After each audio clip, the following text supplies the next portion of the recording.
Good to see you today. Hope you're having a good day. We are going to be looking close to where we were yesterday when Jesus was 12 years old. Our hymn today is called Sing a New Song to the Lord.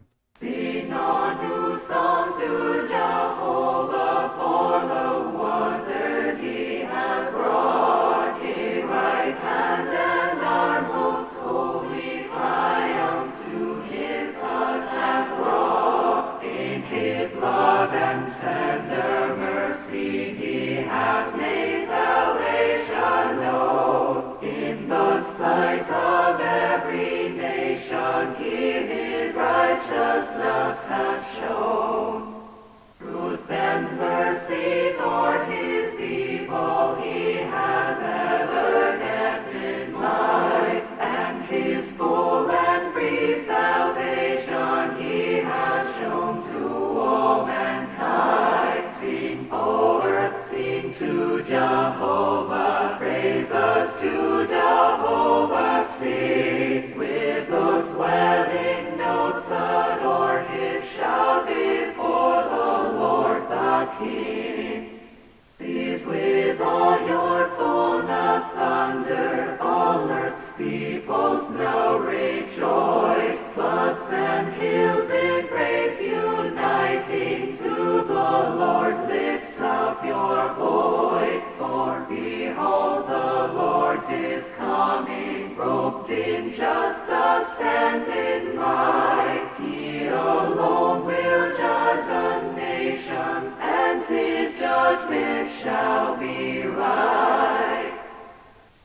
Let's look at our passage now. In Luke chapter 2, you see where we left off yesterday. Verse 49, he said to them, "Why did you seek me? Did you not know that I must be about my Father's business?" But they did not understand the statement which he spoke to them. Then he went down with them and came to Nazareth and was subject to them, but his mother kept all these things in her heart. And Jesus increased in wisdom and stature and in favor with God and men.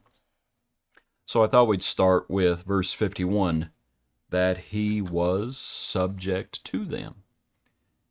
And he was not rebellious. It would have been very easy for him, I think, to have rebelled against Joseph, against Mary. But he didn't do that. He went back and he was subject to them. Remember, he was tarrying behind in Jerusalem. But now he goes back with them. He's subject to them, and so we know his ministry is not going to start until it's 30. And so I think from that you can show that, when he says, "I must be about my Father's business." Okay, well, what was his Father's business then from the time he's 12 to the time he's 30? He's going to go home, and he's going to be subject to them. Remember, he's the oldest sibling, and he's going to have a number of brothers and sisters, so they're all younger than him. And so he's going to go home, and that's how he's going to be known as the carpenter's son and the carpenter. And so it's not time yet for his ministry in that sense to begin, but there is still service he needs to do, and that's going to be at home. Might consider it. Back to the account, it says that he increased, and I will split them apart. He increased in wisdom and stature. Okay, what does it mean that he increased in stature? He got bigger. He was growing. He's only 12 years old at this point. And so he's turning into a man. But it also says that he grew in wisdom. Both are important. But you might ask yourself, which one's, I don't know if you want to say more important, however you want to put it. But that's how I put it in my notes. Which one's more important? Wisdom or stature? And I think we would have to say wisdom. Because all sorts of people grow up. As far as physically, it's kind of hard not to unless you're dealing with situations with neglect or abuse or things like that.